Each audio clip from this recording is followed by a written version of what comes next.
4장 1절 부르시면서 우리 하나님 앞에 예배 드리겠습니다.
이 세상이나 세상에 있는 것들을 사랑하지 말라.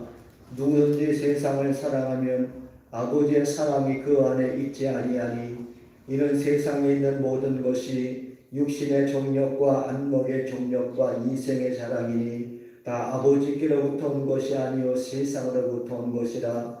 이 세상도 그 정욕도 지나가되 오직 하나님의 뜻을 행하는 자는 영원히 거하느니라. 하나님은 영이시니 예배하는 자가 영과 진리로 예배할지니라. 아멘. 거룩하시고 자비로우신 하나님 우리 아버지, 한 주간도 하나님의 은혜 가운데 지내게 하시고 오늘 거룩된 성일을 맞이해서 우리 하나님 앞에 예배할 수 있도록 은혜로운 시간을 주신 것을 감사합니다. 이 시간도 주의 성령께서 이 가운데에 임재하여 주시고 영광 홀로 받으시며 여기에 참여하고 있는 모든 성도들 위해 하나님의 신령한 은혜와 복으로 함께하여 주시옵소서. 오늘도 드리는 예배를 통해서 하나님의 은혜를 풍성하게 받는 시간이 되게 하여 주시옵소서. 모든 예배 순서를 우리 하나님께서 주장하여 주시고 인도하여 주시옵소서. 예수님의 이름으로 기원하옵나이다. 아멘. 사도신경으로 신앙 고백합니다. 전능하사 천지를 만드신 하나님 아버지를 내가 믿사오며 그 외아들 우리 주 예수 그리스도를 믿사오니 이는 성령으로 잉태하사 긍정령 마리아에 태어나시고 본디오 빌라도에게 고난을 받으사 십자가에 못 박혀 죽으시고 장사한지 사흘 만에 죽은 자 가운데서 다시 살아가시며 하늘에 오르사 전능하신 하나님의 편에 앉아 계시다가 저리로서 산자와 죽은 자를 심판하러 오시리라. 성령을 믿사오며 거룩한 공예와 성도가 서로 교통하는 것과 죄를 사하여 주시는 것과 몸이 다시 사는 것과 영원히 사는 것을 믿사옵나이다. 아멘. 모두 앉으시고 찬송 302장 찬송 드리겠습니다.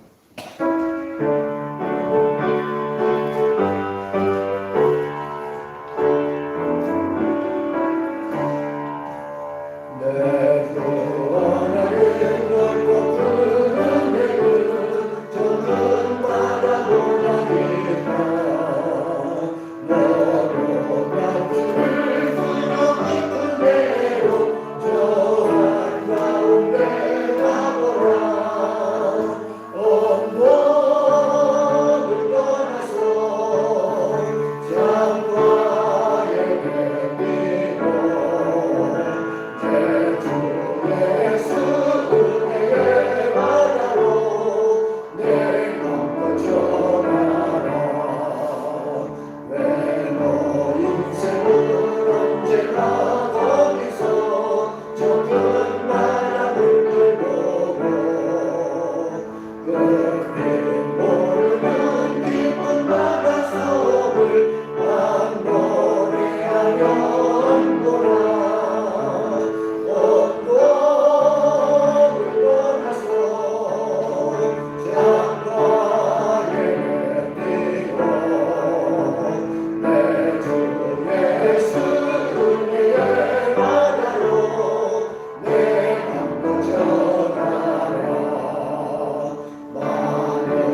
인도하신 하나님 우리 아버지, 한 주간도 하나님의 은혜 가운데 지내게 하시고 오늘 하나님의 날을 맞이해서 하나님의 거룩한 집에 나와서 우리 하나님 앞에 예배하며 영광 돌려드릴 수 있도록 귀한 시간을 주신 것을 감사함을 드립니다. 이 시간도 하나님을 만나는 시간이 되게 하시고 하나님의 영광스러운 얼굴을 배우는 시간이 되게 하여 주시며 우리 하나님의 집에 나올 때 가지고 나온 우리의 많은 기도의 소원들을 일일이 하나님께 전달되고 하나님의 좋은 것의 응답으로 임하는 시간이 될 수 있도록 역사하여 주시옵시기를 원합니다.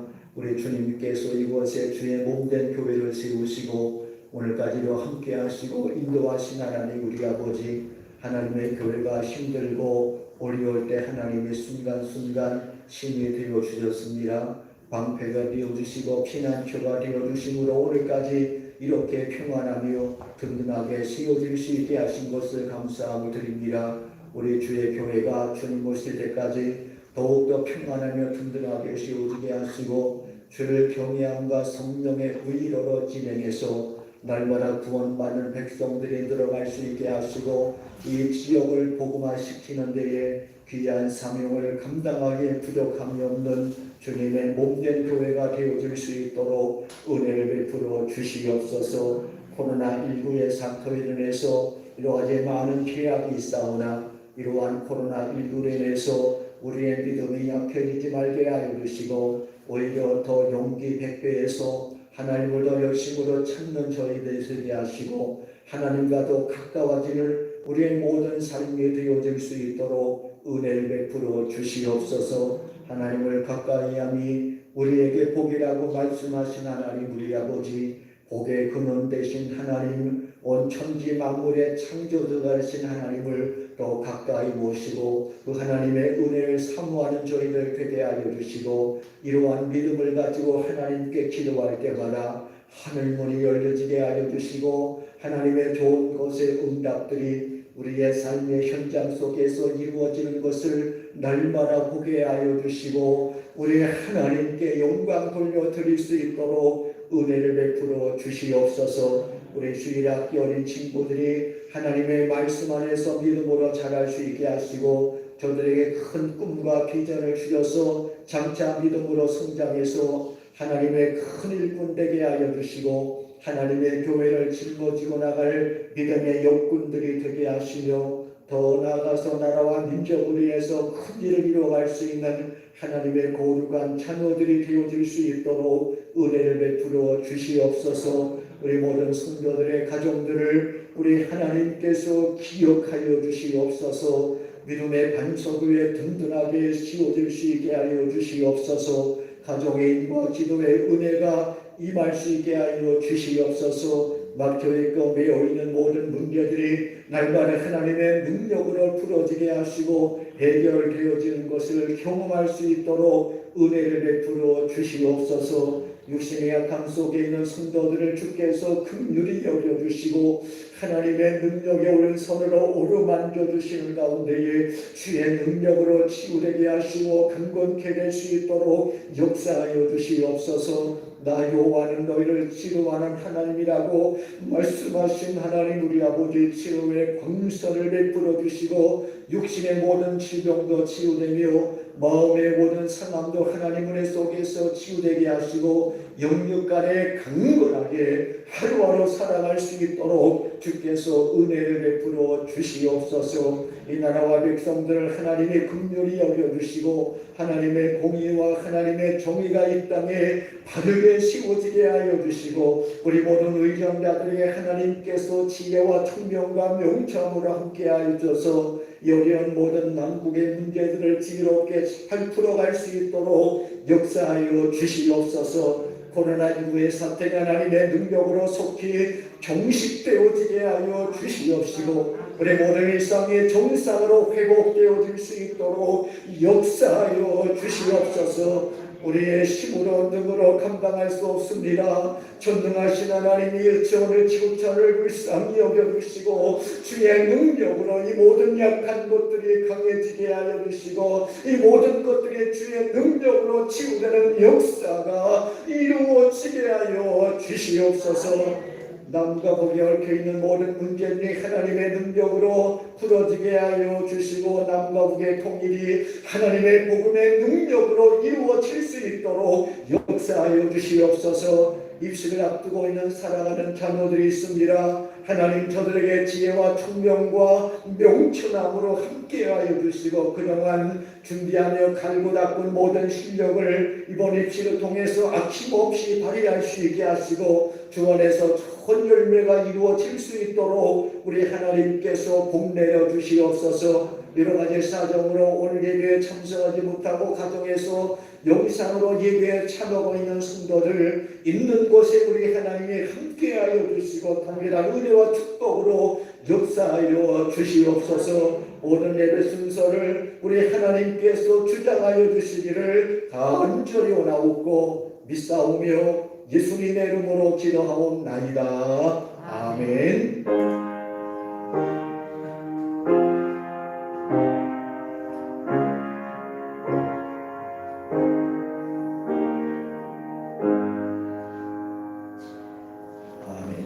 하나님의 말씀 봅니다. 디모데후서 4장 19절부터 21절까지 말씀입니다. 디모데후서 4장 19절부터 21절까지 말씀.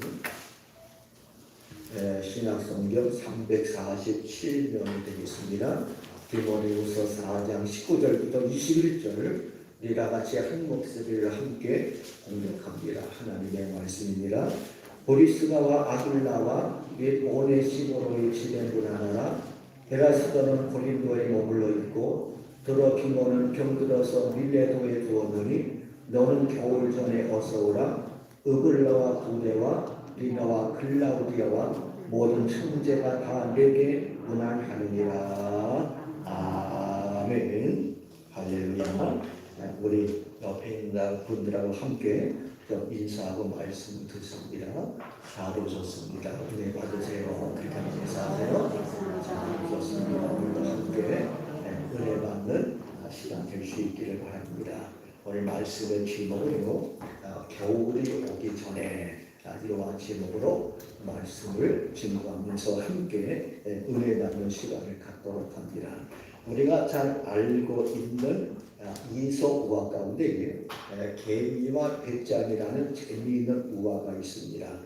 부지런한 개미는요 무더운 여름철에 추운 겨울을 따뜻하게 보내기 위해서 열심히 잘 준비했어요. 그래서 준비한 것으로 인해서 개미는 따뜻하고 또 포근하고 넉넉한 겨울을 맞이하게 되었습니다. 그러나 게으른 배짱이는요 노는데 정신이 팔렸잖아요. 제대로 준비하지 못함으로 인해서 헐벗고 굶주는 겨울을 맞이하게 되었습니다.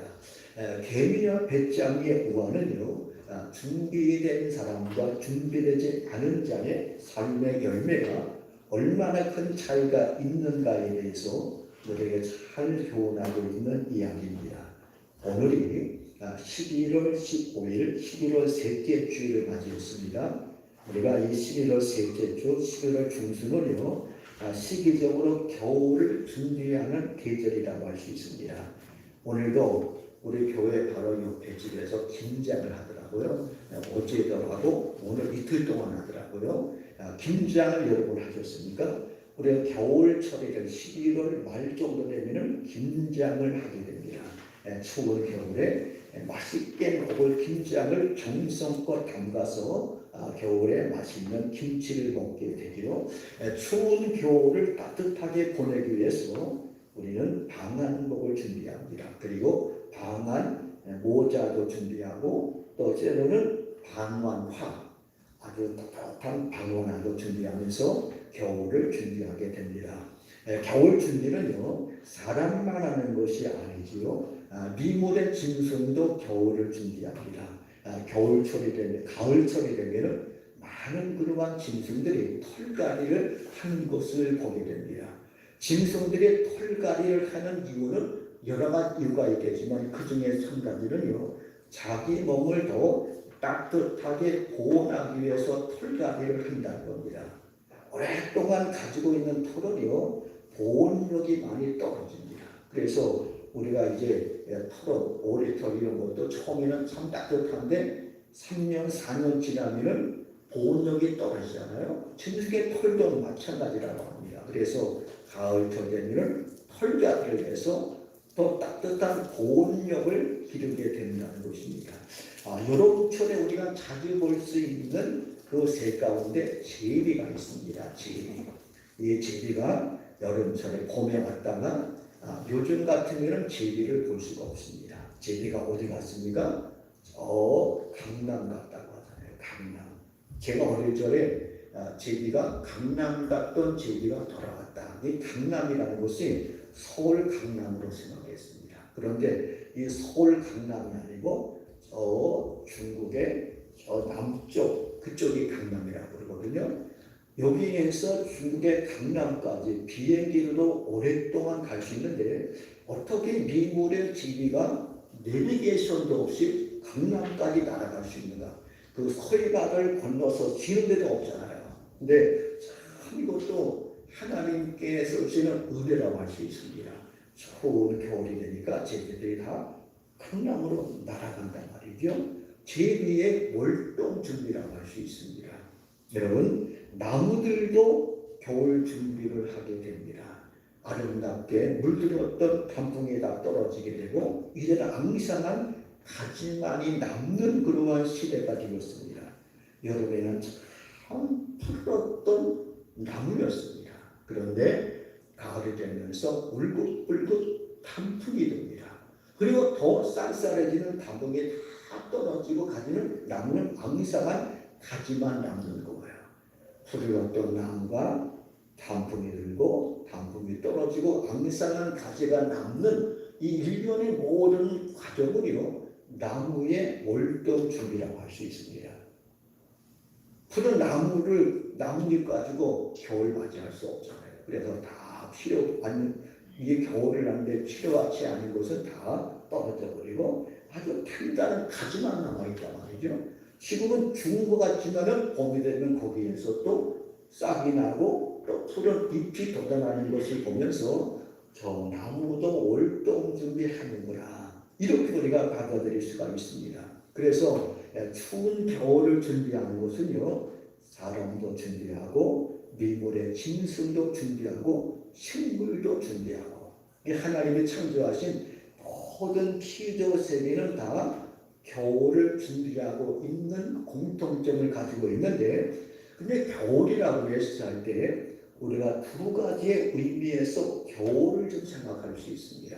시기적으로 겨울이 있습니다. 계절적인 겨울이 있어요. 그래서 봄이 되고 여름, 가을 지나면 겨울이 옵니다. 이 계절적인 겨울입니다. 근데 인생의 겨울이 있습니다. 인생의 겨울. 그래서 많은 시인들이 인생의 겨울이라는 제목으로 시를 쓰고 수필을 쓴 글들이 참 많이 있습니다. 인생의 겨울이 다가오게 되었다. 인생의 겨울이라면 어느 때가 인생의 겨울이겠습니까? 이생을 거의 다 살고 마무리하는 그러한 시절이 바로 인생의 겨울이라고 할 수 있습니다. 그러니까 이 세상에 육신을 가지고 있는 우리들, 육신의 계절적인 겨울도 준비해야 됩니다. 긴장도 하고 또 이제 바람이 겨울에 찬바람이 들어오면 또 뽁뽁이도 붙이고 말이죠. 그래야 우리가 따뜻한 겨울을 보낼 수 있는 것과 마찬가지로 우리 인생의 겨울도 우리가 잘 준비해야 후회하지 않는 삶이 될 수가 있고요. 그리고 인생의 겨울은 영원과 직결된 것입니다. 인생의 겨울을 잘 준비하는 사람이 마지막에 영원한 천국의 자리에 들어가서 거기에서 안식하면서 하나님께서 준비하신 상을 받을 수 있으니까 어떤 의미에서 보면 인생의 겨울을 준비하는 것이 더 중요한 준비가 아닐까, 이러한 마음을 갖게 됩니다. 그러면은 오늘 하나님을 섬기는 우리 믿음의 사람들은 어떻게 우리의 인생 겨울을 준비해야 후회하지 않는 삶이 될 수가 있을까? 오늘 우리가 함께 읽은 디모데후서의 말씀을요, 사도 바울이 생애 마지막에 기록한 말씀이에요. 바울 사도는 하나님의 은혜를 받은 사람이었습니다. 영적인 통찰력이 뛰어난 사람이었어요. 그래서 고린도후서 12장의 말씀 보면은 이 사도 바울은 기도하는 가운데 셋째 하늘까지 다녀왔다. 3층천이라고 합니다. 그럼 쉽게 말하면 천국을 보고 왔다는 거예요. 기도하는데 하나님의 사도 요한의 영의 눈을 활짝 열으시고 천국의 모든 신비한 것을 바울이 보고 돌아왔습니다. 그 천국을 본 사람이 또 한 사람 사도 요한이지요. 사도 요한이 예수님의 복음을 전하다가 로마 황제의 핍박으로 인해서 반모라는 섬에 휴양을 가게 됩니다. 반모 섬은 그 당시에 무인도였습니다. 아무도 없는 그 무인도. 들려오는 소리는 맹수의 울음소리, 파도소리, 이렇게 들리는 상황에서 바울이 하나님께 기도하는데 하나님이 그 사도 요한을 기도하는데 하나님이 요한의 눈을 활짝 열어 천국의 모든 신기한 것을 보여주었잖아요. 하나님이 요한에게 요한아, 내가 본 것을 기록해서 적으라. 그 사도의 자기가 본 것을 기록한 말씀이 오늘 우리 성경의 요한계시록의 말씀입니다. 천국이 어떠한 것인가 아주 자세하게 구체적으로 기록이 되고 있습니다. 바울 역시 천국을 본 사람이고 기도의 사람이었습니다. 예수님의 복음을 증거한다는 이유로 로마 감옥에 투옥되고 있던 바울은요, 자신이 순교할 날이 얼마 남지 않았음을 직감적으로 느끼게 된 겁니다. 이것을 알려주는 말씀이 디모데후서 4장 6절 말씀입니다. 디모데후서 4장 6절, 전제와 같이 내가 벌써 부어지고 나의 떠날 시간이 가까웠더라. 전제와 같이 부어졌다. 이 전제라는 말은요, 그 당시에 하나님께 제사 드릴 때 맨 마지막으로 치러지는 의식이 바로 전제입니다. 전제. 전제와 같이 부어졌다는 말씀의 뜻은 이제 이 세상을 떠날 날이 임박해 왔다는 말씀입니다. 순교할 날이 임박했다는 거예요. 로마 감옥에 감금되고 있는 그 바울, 이제는 거의 자기의 생애의 마지막 겨울이 앞에 있다는 사실, 자기의 죽음이 임박했다는 사실을 이 바울은 직감적으로 느끼는 겁니다. 사람들이 그런 분들 저 가끔 봤습니다. 마지막 임종 때 어떻게 되면 나름대로 사람들이 느끼는 그 감각이 있다고 그래요. 그래서 여러 가지 나름대로 준비하고 그런 분들을 보게 됩니다. 바울 역시도 마찬가지다. 특별히 바울은 하나님의 은혜를 받는 사람이니까 자기의 생애가 얼마 남지 않은 것을 직감적으로 느끼면서 자신의 죽음을 임박했음을 직감한 바울은요, 죽기 전에 꼭 만나보고 싶은 사람이 있었습니다. 그 사람이 바로 사랑하는 믿음의 아들 디모데였습니다. 바울이 디모데를 보고 싶어하는 마음이 잘 담겨있는 말씀이요, 오늘 디모데후서 4장 21절 말씀이에요. 4장 21절, 너는 겨울 전에 속해오라. 너는 누구를 말합니까? 이 디모데후서를 받는 디모데를 말씀합니다. 바울이 디모데에게 너는 겨울 전에 어서 오라. 어서 오라는 것은 뭐예요? 지체하지 말고 서둘러서 오라는 겁니다. 옛날 성경에는 어서 오라는 이 말씀이 속히 오라 이렇게 번역됐습니다. 지금 볼 때는 어서 오라는 것보다는 속히 오라, 이 번역이 더 실감 있는 번역이 아니겠나 이렇게 생각해요. 어서 오라, 속히 오라는 겁니다. 이 편지를 받는 즉시 지체하지 말고 속히 나에게로 오라 하면서 와야 되는 그 기간까지 바울은 정리해서 알려줍니다. 언제까지 오라는 겁니까? 겨울이 되기 전에 오라는 거예요. 겨울 되기 전에, 추운 겨울이 오기 전에 속히 나에게로 오라. 제가 조금 전에 이 겨울에 대해서 두 가지의 의미를 잠깐 여러분들에게 소개했습니다. 겨울의 첫 번째 의미는 계절적인 의미가 있습니다. 계절, 겨울이 있습니다. 바울이 디모데에게 겨울전에 속히 오라고 한 이유는요, 바울이 지금 있는 것이 로마 감옥입니다. 로마입니다. 지금 이탈리아 로마가 아니지요. 그 로마가 지금은 작은 나라지만은 이 사도행전의 디모데 바울 당시에는 로마가 전 세계를 다스리고 있는 강력한 제국이었습니다.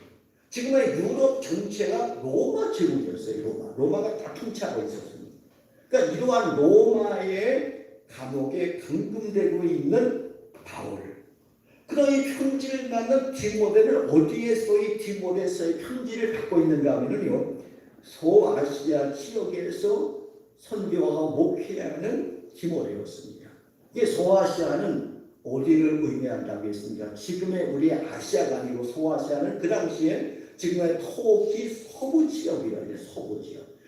터키에서 로마까지 가기 위해서는 무슨 바다를 건너야 되냐면 지중해를 건너야 돼요.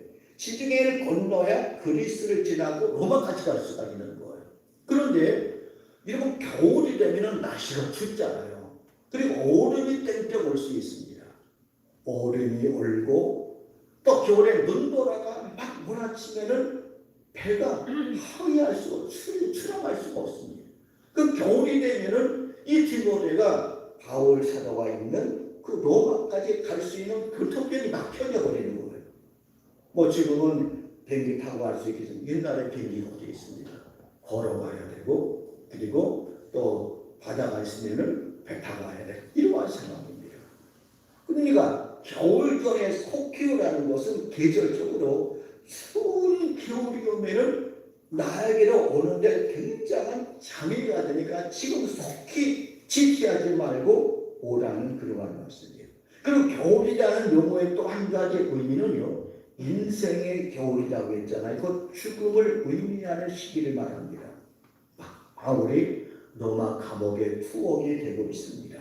바울은 순교할 날이 점점 임박해 오는 알고 있습니다. 만약에 디모데가 이 편지를 받고 지체해서 겨울 지나고 다음에 봄 따뜻해지는 그때 오게 된다면요, 어쩌면은 바울이 디모데를 영영 볼 수 없는 상황이 될 수가 있는 거예요. 또 디모데가 바울을 볼 수 없는 상황이 될 수가 있습니다. 그의 겨울에 바울이 순교당해서 감옥에 죽을 수 있잖아요. 언제 죽을지 모르는 상황. 지금은 무슨 뭐 이제 어떠한 그 형벌을 내릴 때에 뭐 1심, 2심, 3심 우리가 대법원에 가서 판결해서 하지만은 이 당시에는 뭐 1심, 2심, 3심이 어디 있습니까? 왕의 명령 한마디, 지관의 명령 한마디로 그 자리에서 죽을 수 있는 그런 상황이잖아요. 옛날에 우리나라 이조시대 사고가 보면은 왕이 당장 그 자리에 빼서 저 사람을 뭐 능지석자를 그 자리에서 죽는단 말이에요. 이러한 시대였습니다. 그러니까 지체하지 말고 와야, 그 디모데가 빨리 와야, 그래야 바울을 만날 수 있고 바울도 보고 싶은 믿음의 아들 디모데를 볼 수가 있게 되는 것인데, 겨울 전에 오라는 이 말씀에서 우리가 갖게 되는 아주 중요한 궁금증 하나가 있습니다. 그것은요, 어찌해서 이 바울이 다른 사람보다 이 디모데에 대해서 그만큼 애착을 가지고 디모데로 하여금 내가 있는 로마로 속히 오라고 이렇게 편지를 쓰게 되었는가? 그 이유가 어디에 있는가? 근데 성경에는 그 이유가 기록되지 않았어요. 그 바울이 디모데에게 겨울 전에 어서 오라 이렇게만 되어 있습니다. 그런데 이 말씀을 놓고 우리가 한번 이제 질문을 만들어 보는 거예요. 어찌해서 이 로마에 있는 바울이 디모데를 속히 오라고 하는데, 뭔가 바울이 디모데를 오라고 할 이유가 있을 거 아닙니까? 무조건 오라는 거 아니에요. 단순히 보고 싶은 것도 있겠지만은 더 깊은 바울의 그 마음이 이 말씀 속에 담겨 있다고 하는데, 여러분 바울의 상황을 잘 좀 묵상하면요, 어찌해서 바울이 디모데라고 하는 겨울이 되기 전에 속히 오라고 이렇게 당부하게 되었는가? 그 이유는요, 지금 바울에게 필요한 것이 있습니다. 바울에게 필요한 것이 뭡니까? 위로가 필요한 거예요. 위로가 필요한 겁니다. 언제 죽을지 모르는 상황. 이러한 상황 속에서 여러 가지 이러한 그런 외적인 이러한 부분들이 바울의 마음을 지치게 하고 약하게 하는 그러한 상황이 있었습니다. 믿음의 거지한 바울이었지만 이러한 바울도 연약한 인간이기 때문에 연약한 부분이 있었다는 거예요. 바울이 가지고 있는 연약한 점이 무엇인가? 제가 지난 11월 첫 주일 추수감사절 예배 드리면서 그 제목을 가시감사 이렇게 정하고 말씀을 증거했습니다. 이걸 기억나십니까? 바울이 육체의 가시를 가지고 있었잖아요. 그 육체의 가시는 바울을 찌르는 거라고 했습니다. 바울이 가지고 있는 육체의 가시가 구체적으로 뭐라고 했습니까? 바울이 지니고 있는 육체의 심각한 질병입니다. 질병. 병을 가지고 있는 거예요. 안질이 있었고 무장병이 있었습니다. 그렇잖아요. 이 병으로 해서 참 괴롭고 힘든데 그 바울이 로마 감옥에 투옥된 거예요. 제대로 먹지도 못하고 잠도 자지 못하고 그 차가운 그 감옥 속에서 정말 힘들게 생활하면서 이러한 육체의 질병이 바울을 더 지치게 하고 힘들게 하고 외롭게 하게 되었다는 것입니다. 그리고 그 로마 감옥에 있는 바울의 마음을 더 지치게 하는 또 한 가지의 이유는요.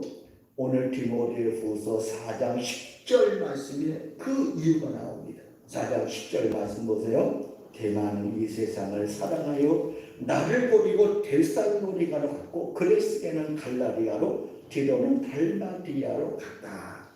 여기 10절 말씀 보면은 세 사람의 실명이 거론됩니다. 첫째로 누가 나옵니까? 대만, 그 다음에 그레스게, 그 다음에 디도. 그럼 이 세 사람의 공통 분모가 무엇인가 하면요, 다 바울을 떠난 사람들. 바울을 떠나서 대만은 또 바울을 떠나서 데살로니 갔고 또 그레스게는 갈라디아, 디도는 달마디아로 갔다. 이 데마와 그레스가와 디도는요 바울의 신실한 동력자들이었습니다. 함께 하나님의 일을 이루었던 사람들이었습니다. 그런데 그 세 사람이 바울에게 떠나서 바울과 멀어진 상황이었습니다. 그리고 세 사람 중에서 바울의 마음에 더 큰 그러한 아픔과 또 고민과 상처를 주었던 사람이 누군가 하면 데마라는 사람입니다. 데마. 4장 10절 말씀 보면은 데마는 이 세상을 사랑하여 나를 버리고 데살로니가로 갔다. 데마. 제가 과거에 데마에 대해서 좀 설교한 그런 내용이 있습니다. 여러분 데마라는 사람 좀 낯설죠. 이름이. 낯설은 이름입니다. 그런데 이 데마라는 이름이 성경에 3번이 거론됩니다. 골로새서 4장에 나오고 데살로니가 전서 5장에 한 번 더 등장합니다.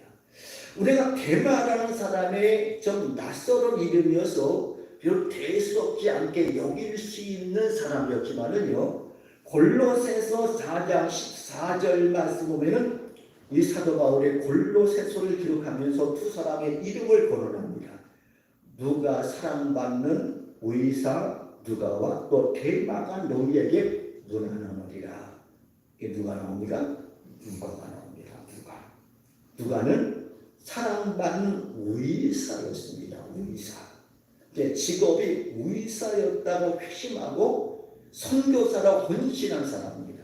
그러니까 이 기독교 역사에서 제일 첫 번째 헌신한 위교 선교사가 바로 누가라고 할 수가 있어요. 여러분이 어디에 차를 타고 다니다 보면은 병원 이름이 누가 병원, 누가 의원이라는 병원 이름을 보신 분들이 계실 겁니다. 누가 병원. 저도 어쩌기 가다가 좀 보고 어디 지방에 가면은 누가 병원이라고 큰 그림한 종합병원이 있습니다. 왜 누가 병원이라고 이름 정하는가? 이름이 누가 했는가? 그것이 아니고 이 누가라는 사람이 위료 선교사입니다. 그러니까 그 이름을 진 그 병원 원장이 예수 믿는 분이 아니겠냐. 그러니까 누가가 사도행전 당시에 또 바울과 함께 동력했던 의사였으니까 나도 이러한 복음의 정치를 본받아서 이 위로를 통해서 선교해야 되겠다. 이러한 비전을 가지고 누가 병원이라고 이름을 짓게 되었을 겁니다. 누가는요 은혜 받고 그가 선교하면서 그가 기록한 말씀이 성경에 2권 있습니다. 사도행전을 누가가 기록했어요.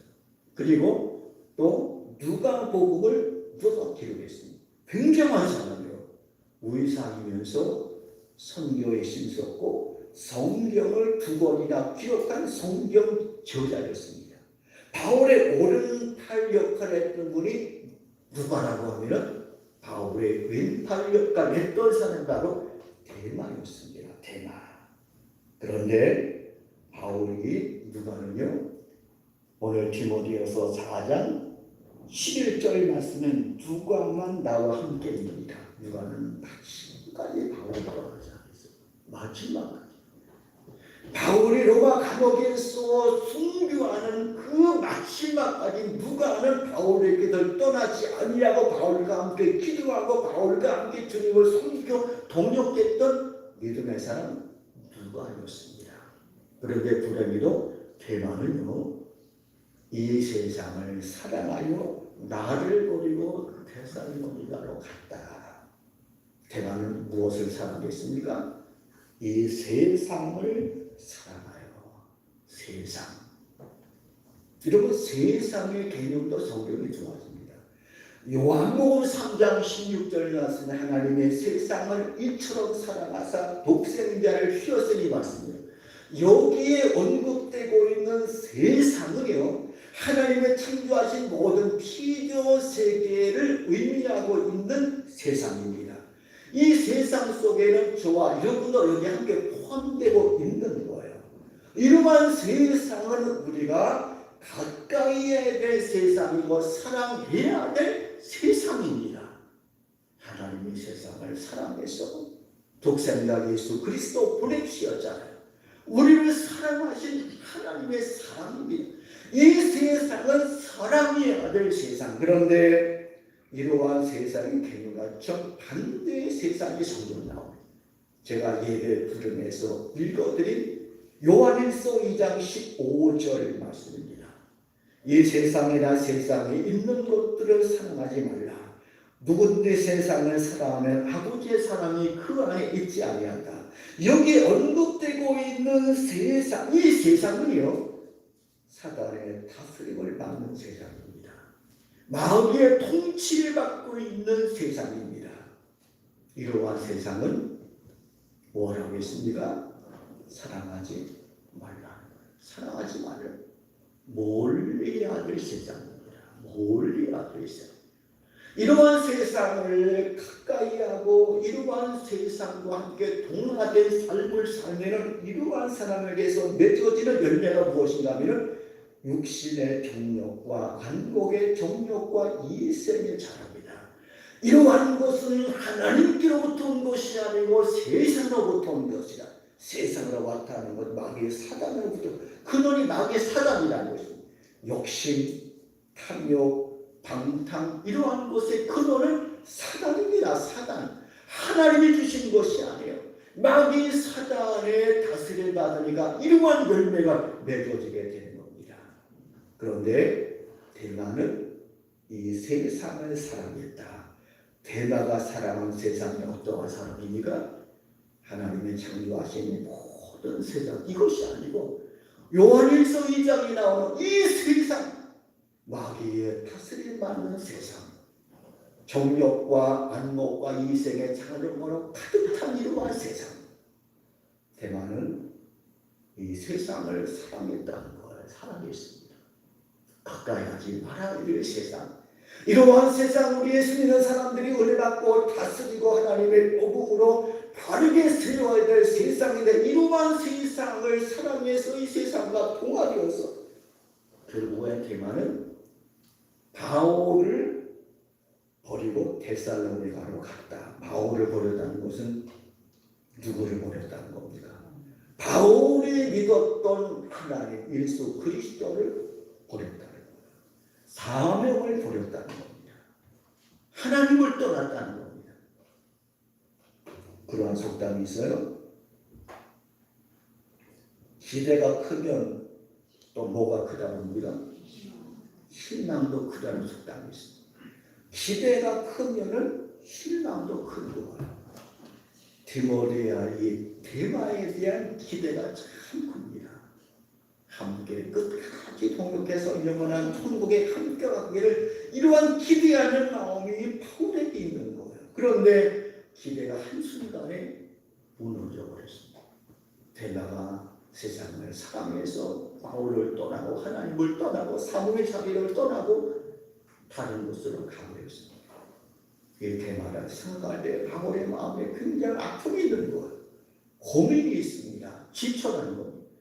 육신의 질병 때문에 참 아프고 또 지치고 또 주변에 여러 가지 함께 믿었던 신실한 믿음의 사람들이 떠나는 이러한 상황 속에서 바울이 또 지치고 외로움을 느끼게 되고 이러한 상황 속에 있는 바울이 보고 싶어하는 사람이 바로 디모데였습니다. 그러면 어찌해서 바울은 그토록 디모데가 보기를 원했고 디모데가 속히 오기를 기다리게 되었는가? 그 중요한 이유 하나가 있습니다. 빌립보서 2장 19절 말씀 보면은 바울이 빌립보서를 기록하면서 디모데를 언급해요. 내가 디모데를 속히 너희에게 보내기를 주 안에서 바라는 너희의 사정을 알므로 안위를 받으려 합니다. 그 당시에 빌립보 교회는요, 위적으로 큰 핍박을 받는 그런 상황이었습니다. 그리고 빌립보 교회는 내적으로 다툼이 있었던 교회였습니다. 빌립보 4장의 말씀을 바울 사도께서 두 사람의 이름을 거론합니다. 내가 유오디아와 순두계를 권하노니 너희가 주 안에서 같은 마음을 가지라. 유오디아와 순두계는 그 당시에 빌립보 교회 중직을 맡은 사람들이었습니다.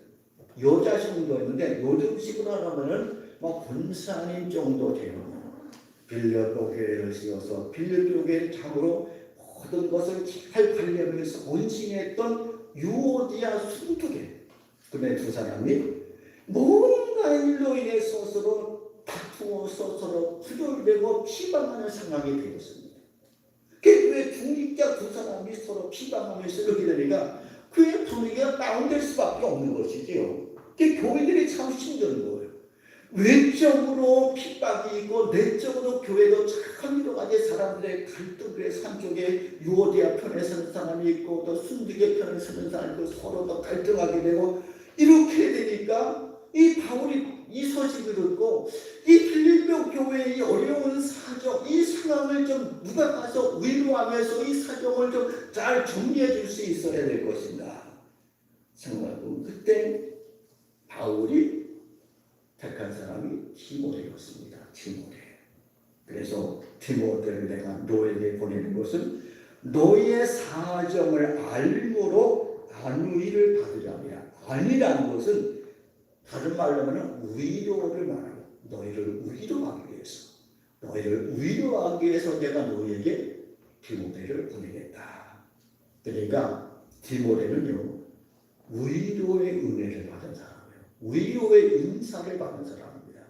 나중에 데살로니가서도 같은 그런 내용의 말씀이 있습니다. 내가 너희를 디모데를 보내는 디모데가 너희를 위로할 것이다. 또 디모데가 오므로 우리가 많은 위로를 받았느니라 이 말씀이 있습니다. 그러니까 디모데는 다른 사람을 잘 위로하는 믿음의 사람이었습니다.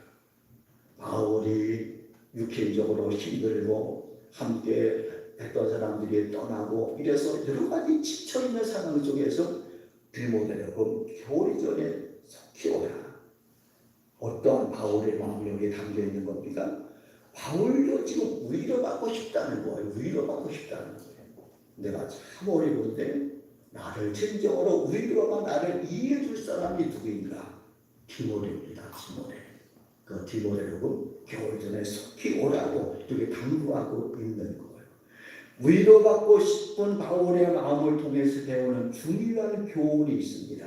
어떤 사람이든지 위로가 필요하다는 것입니다. 여러분, 우리가 오해하는 것 중에 하나가 무엇인가 하면 믿음이 아주 독신하고 기도 많이 하고 그리고 뭔가 사명감으로 추천한 사람은 위로와 격려가 필요 없을 것이다. 이렇게 생각하는 경험들이 있습니다. 그러나 여러분 결코 그렇지 않습니다. 이 쇠 붙이다 보면은요, 이 쇠가 단단하면 단단할수록 더 부러질 수 있는 가능성이 많은 거예요. 그렇죠? 모르는 쇠는 잘 부러지지 않습니다. 근데 단단한 쇠는 한번 딱 충격받으면 딱 무너질 수 있어요. 대부대가 그랬어요. 대마가 그랬잖아요. 단단한 믿음을 가지고 있는 한둘에 한꺼번에 한 번에 시험 들어가지고 상처받으면 또 났단 말이죠. 2013년도에 출간한 책 가운데 김정현 씨가 쓴 장편 소설 아버지라는 책이 있었습니다. 아버지.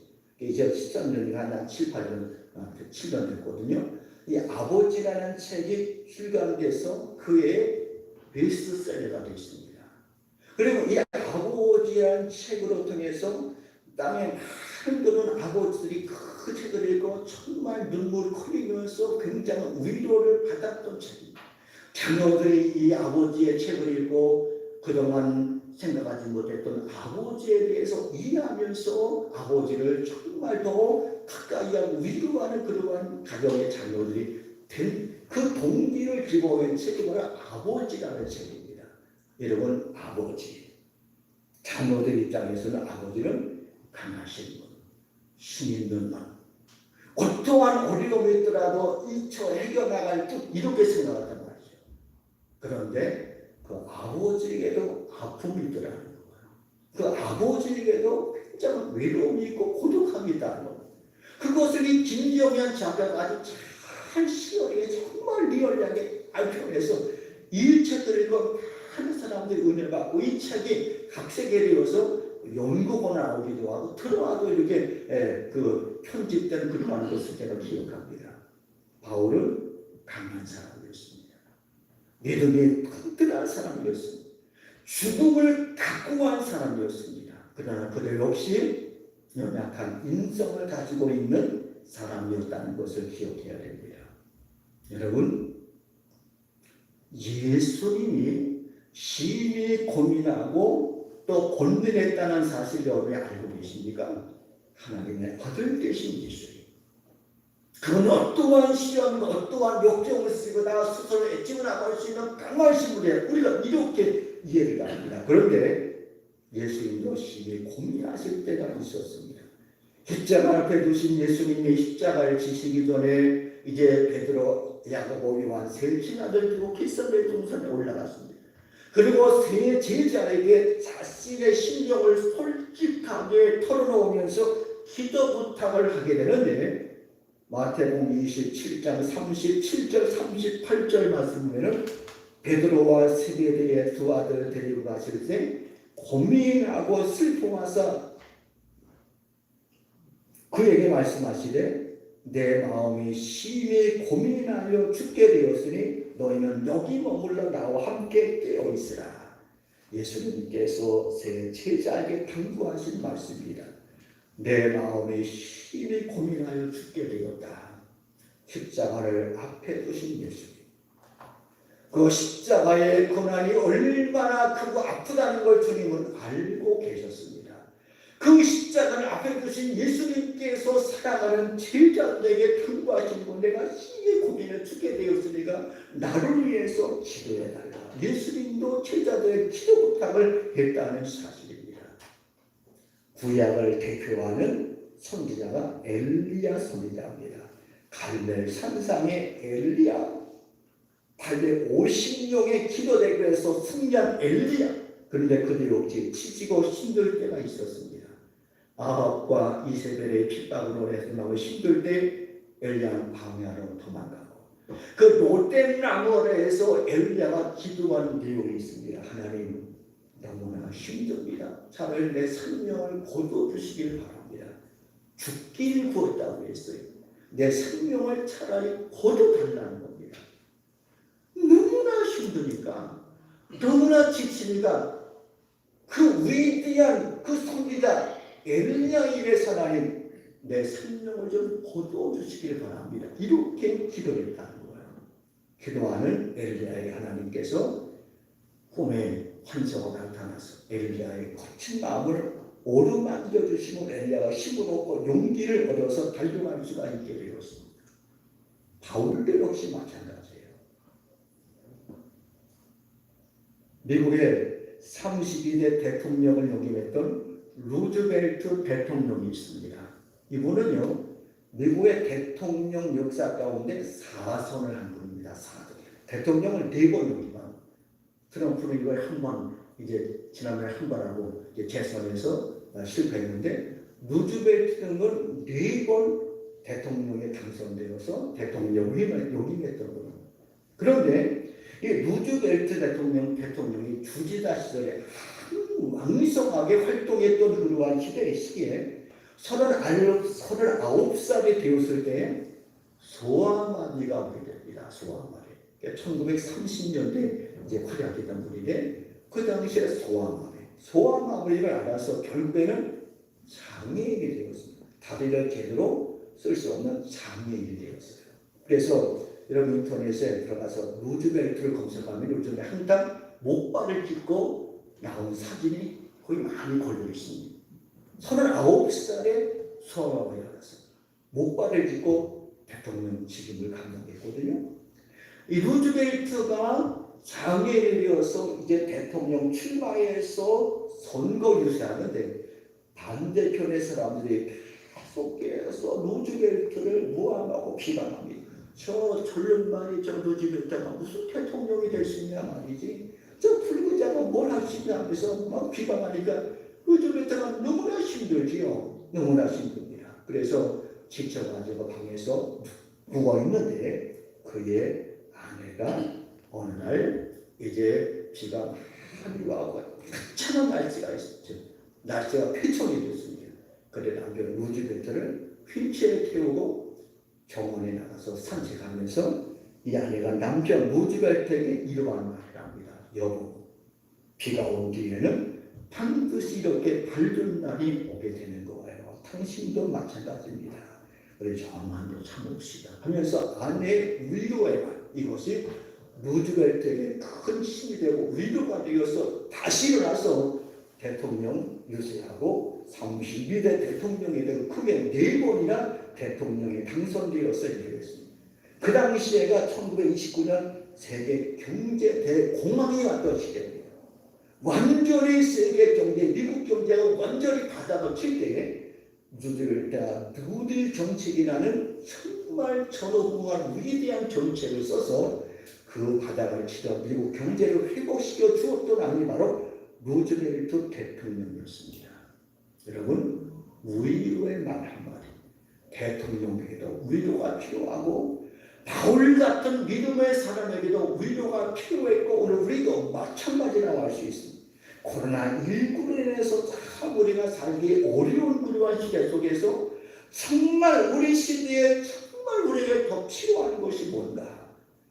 돈도 필요하고 명예도 필요하고 그리고 또 좋은 직장도 필요하고 필요한 것이 많지만은 이것도 중요하고 필요하지만 더 필요한 것이지만 서로 위로하며 격려하는 이거 오늘 시대에 더 필요한 것이 아니겠나. 정치하는 사람들이 모든 백성 나를 위로하고 말이죠. 우리 하나님을 섬기는 사람들이 하나님 앞에 나와서 말씀과 기도와 찬양을 통해서 위로받고 우리 하나님의 위로를 받은 저와 여러분들이 우리의 삶의 현장 속에 가서 절망 속에 있는 사람 또 위로하며 격려하면서 정말 디모데와 같이 위로의 사람으로 세워줄 수 있다면 우리를 통해서 우리 대한민국 우리의 가정 직장에도 따뜻한 겨울을 맞이할 수 있지 않겠는가. 이러한 마음을 갖게 됩니다. 유명한 성 프랜시스가 평화의 기도하는 시를 썼습니다. 주여 나를 평화의 도구로 써주소서. 미움 있는 곳의 사랑을 또 다툼이 있는 곳의 용서를, 분열이 있는 곳의 일치를, 절망이 있는 곳에 희망을 주게 하소서. 그리고 그 다음에 어떠한 가사가 있다면 위로 받기보다 위로하고, 이해받기보다 이해하고, 사랑받기보다 사랑하고. 위로받기보다 위로하고, 이해받기보다는 이해하고, 사랑받기보다는 사랑하고.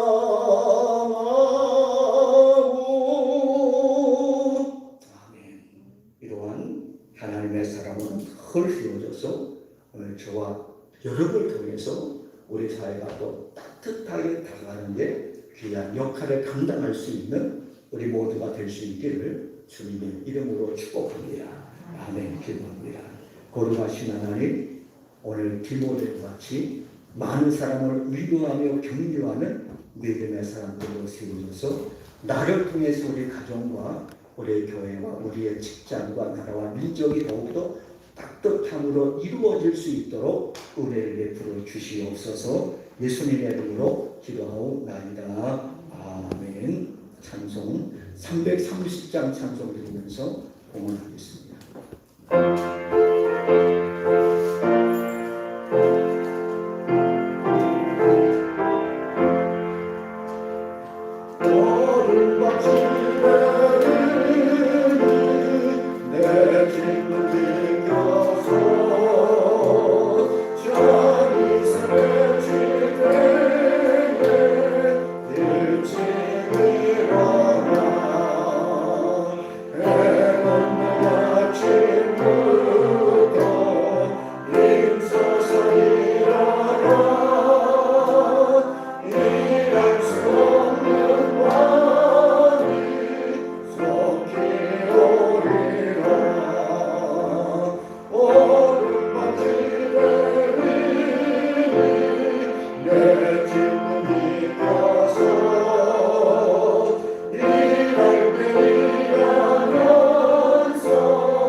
우리 하나님 앞에 나올 때에 예물 준비해서 우리 하나님 앞에 공헌할 수 있게 하신 것을 감사드립니다. 드릴 모든 손길 가정들 하나님이 꼭 기억하여 주시고 영원히 잘 되고 또 봉사도 잘 되며 강건한 복으로 함께 하시고 우리 모든 성도들이 섬기는 직장과 기업 위에 우리 하나님께서 만복으로 축복하여 주시되 손에 수고한 대로 많은 것을 거두어서 이 땅에서 넉넉하고 풍성한 삶이 되게 하시고 주는 자의 복을 누리며 살아갈 수 있도록 우리 하나님께서 복에 복을 내려 주시옵소서. 예물 쓰이는 곳마다 하나님의 영광이 높이 드러나게 하시고 하나님의 복음을 위해서 아름답고 요긴하게 잘 쓰여질 수 있는 예물이 되게 하여 주시옵소서. 주님의 몸된 교회를 위해서 땀 흘려 수고하는 성도들의 아름다운 사랑과 섬김의 수고들을 하나님이 꼭 기억하여 주시고 저들의 삶의 현장 속에 하나님의 놀라운 축복이 많은 것을 늘 보게 하여 주시고 살아계신 하나님께 감사하며 영광 돌려 드릴 수 있도록 은혜를 베풀어 주시옵소서. 예수님의 이름으로 축복하며 기도하옵나이다. 아멘. 잠깐 교회 소식 전해드리겠습니다. 11월 달에 감사의 절기를 보내고 있습니다. 감사로 가득한 우리 모든 삶이 될 수 있기를 바라고요. 수요일가 새롭게 속개가 되고 시작이 되었습니다. 시간 있는 분들 함께 참석해서 예배드리고 또 말씀 듣고 기도하면 또 하나님의 사랑 은혜를 받을 수가 있습니다. 야고보서의 말씀을 강의하도록 준비를 하고 있습니다. 야고보서의 말씀은 고난중에 있는 성도들을 위로하고 격려하는 참으로 귀한 말씀입니다. 어려운 때 나와서 말씀을 듣게 되면 또 새롭게 은혜 받을 수 있는 좋은 기회가 되니까 시간 내셔서 수요일에 참석해 주시기를 바라고, 그동안 SNS로 정오의 묵상이 한 일주일에 3번이 공지가 되었는데, 이번 주간부터는 정오의 묵상을 금주의 묵상으로 명칭을 바꾸어서 매주 월요일 날 오전에 여러분들에게 공지하도록 하겠습니다. 사실 이 한 페이지에 달하는 짧은 글이만은요 상당히 신경을 많이 기울입니다. 많은 그러한 내용인데 압축하고 압축해서 또 글씨가 작으면 보기도 힘든 분이니까 글씨 크기도 좀 크게 해서 여러분들에게 이제 SNS로 보내드리는데 그냥 흘려 보내지 마시고 한번 기도하는 마음으로 읽게 되면 또 하나님의 은혜를 받을 수 있는 좋은 글귀가 될 것입니다. 여러분 그렇게 하시고 묵상하고 함께 참여해 주시기를 바랍니다. 다른 교회에서 지금 주고 있는 내용을 그대로 참고하시면 되겠습니다. 우리 성도 인사 함께 합니다. 샬롬, 사랑하고 축복합니다. 인사하세요. 사랑하고 축복합니다. 오늘 주 안에서 은혜스럽고 또 좋은 날 되시기를 바랍니다. 다 같이 기립하시고 2장 찬송드립니다.